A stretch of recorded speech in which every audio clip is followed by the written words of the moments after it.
Welcome to my channel. आज हम पढ़ने जा रहे हैं about necessary and sufficient condition for the convergence of a sequence. आवश्यक और पर्याप्त शर्तें for the convergence of a sequence के लिए आज हम इसके बारे में पढ़ने जा रहे हैं। तो हमारी थ्योरम देख लेते हैं। The necessary and sufficient condition that a sequence x n converges to L is that it is bounded and has a unique limit. For every epsilon greater than 0 there exists n naught belong to capital N such that modulus of xn minus l is less than epsilon for all n greater than n naught। Means अगर हमारे पास कोई sequence दे रखी है xn, अगर वो bounded है और उसका एक यूनिक लिमिट पॉइंट एग्जिस्ट करता है तो वो कन्वर्ज करेगी एल को। एक नंबर है एल, उसको कन्वर्ज करेगी। और अगर हमारी सीक्वेंस कन्वर्ज करती है एल को तो वो बाउंडेड होनी चाहिए और उसके लिए एक यूनिक लिमिट पॉइंट एग्जिस्ट करना चाहिए। ये चीज़ें हमें प्रूव करनी है। तो सबसे पहले देखते हैं इसका proof. That is first point आता है हमारा कंडीशन इज़ नेसेसरी। हमारे पास जो सीक्वेंस दे के वो बाउंडेड है, यूनिक है, तो अब हमें उसको प्रूव करना पड़ेगा कि वो कन्वर्जेंट होगी। Let x n be a bounded sequence. मान लिया एक्स एन है वो हमारी एक बाउंडेड सीक्वेंस है and limit is unique. Limit is unique, ये लिमिट पॉइंट नहीं है, it's only limit and limit is unique. Limit point कर देते तो वो अलग बात आ जाती है, क्योंकि लिमिट पॉइंट कभी भी लिमिट नहीं हो सकता, लेकिन जो लिमिट है वो लिमिट पॉइंट हो सकती है, राइट। तो लेट करते हैं x n be a bounded sequence and limit is unique, और उसकी लिमिट है वो यूनिक है। Let limit is L. L उसकी हमने लिमिट मान ली। एक्स एन हमारी कोई गिवन सीक्वेंस है, वो बाउंडेड है और उसकी लिमिट है वो यूनिक है, वो यूनिक लिमिट हमने एल मान ली है। So for all n greater than n nought x n belong to L minus epsilon L plus epsilon. इस वैल्यू को एक्स एन हमेशा बिलोंग करेगा। क्यों बिलोंग करेगा? तो इसको ग्राफ की मदद से मैंने लिमिट के जो लेक्चर था पिछला उसमें मैंने पहले बता रखा है। तो आइए इसको दोबारा देख लेते हैं। कंसिडर कर लेते हैं ये हमारी एक्स एक्सिस है और ये हमारी वाई एक्सिस है, राइट। ये हमारी एल है, this is our L, right. और हम एक मोनोटोनिकली इंक्रीजिंग सीक्वेंस का ग्राफ कंसिडर करते हैं। मान लेते हैं ये हमारी मोनोटोनिकली इंक्रीजिंग सीक्वेंस है। तो एक फिक्स नंबर एन नोट के बाद में, एक फिक्स नंबर एन नोट के बाद में जो n greater than n note के लिए हम देखते हैं तो x n nearly equal to l आ रहा है।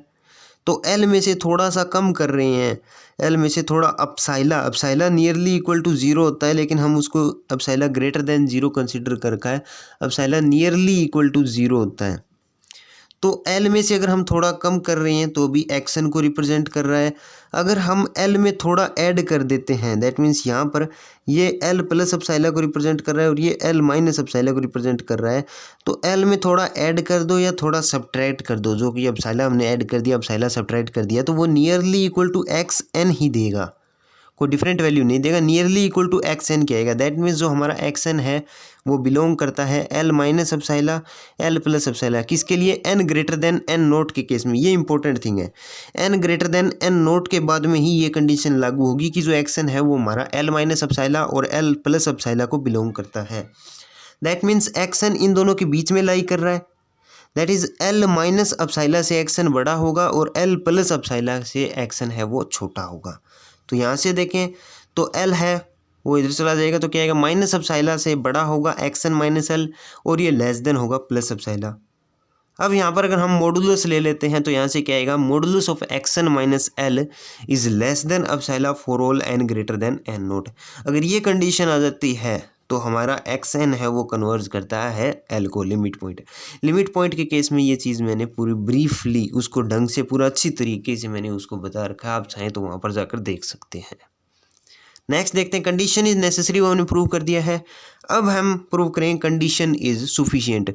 मीन्स हमें एक सीक्वेंस दे रखी होगी जो कन्वर्जेंट होगी और उसके लिए हमें ये प्रूव करना है कि वो बाउंडेड होगी।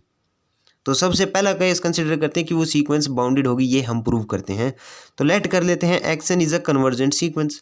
एक्स एन कन्वर्जेंट सीक्वेंस और कन्वर्ज करती है एल को कन्वर्ज करती है। तो एक्स एन सीक्वेंस को हम कुछ इस फॉर्म में लिख सकते हैं, that is modulus of x n minus l is less than epsilon. यहाँ से देखें तो मॉडुलस हटाते हैं तो माइनस के एप्सिलॉन से एक्स एन माइनस एल बड़ा होगा और लेस देन एप्सिलॉन से होगा। यहाँ पर देखें तो एल माइनस एप्सिलॉन से बड़ा होगा एक्स एन और एल प्लस एप्सिलॉन से छोटा होगा। तो एक्स एन किसको बिलोंग कर रहा है? एल माइनस एप्सिलॉन से एल प्लस एप्सिलॉन को बिलोंग कर रहा है। अब इसे आगे सोल्व करते हैं।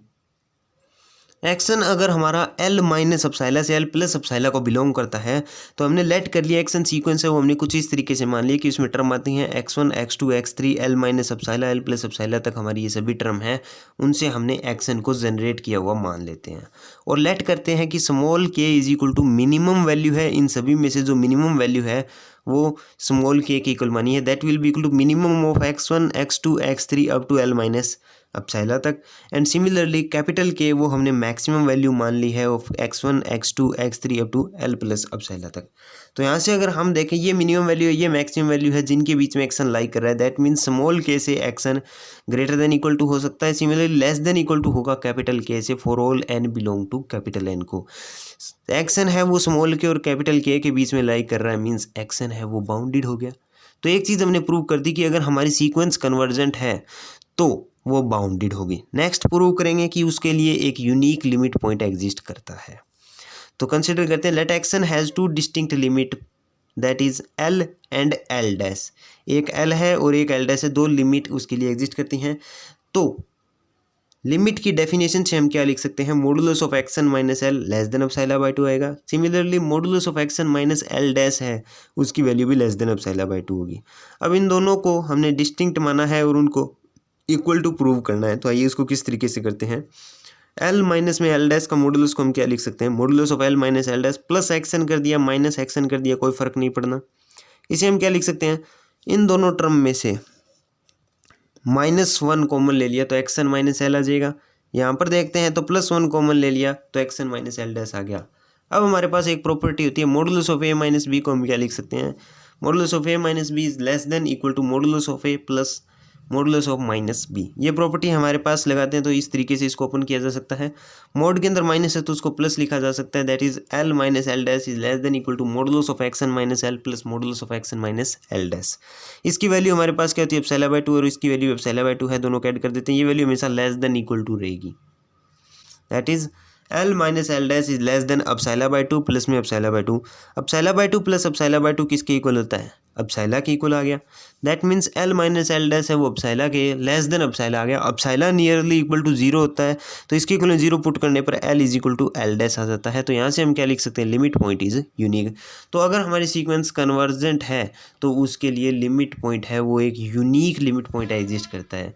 ये अलग से ही खुद में एक थ्योरम है कि अगर हमें कोई सीक्वेंस दे रखी है कन्वर्जेंट होगी तो वो बाउंडेड होगी। सिमिलरली अगर कोई सीक्वेंस कन्वर्जेंट है तो उसके लिए यूनिक लिमिट पॉइंट एग्जिस्ट करता है। तो ये अपने आप में खुद एक थ्योरम है।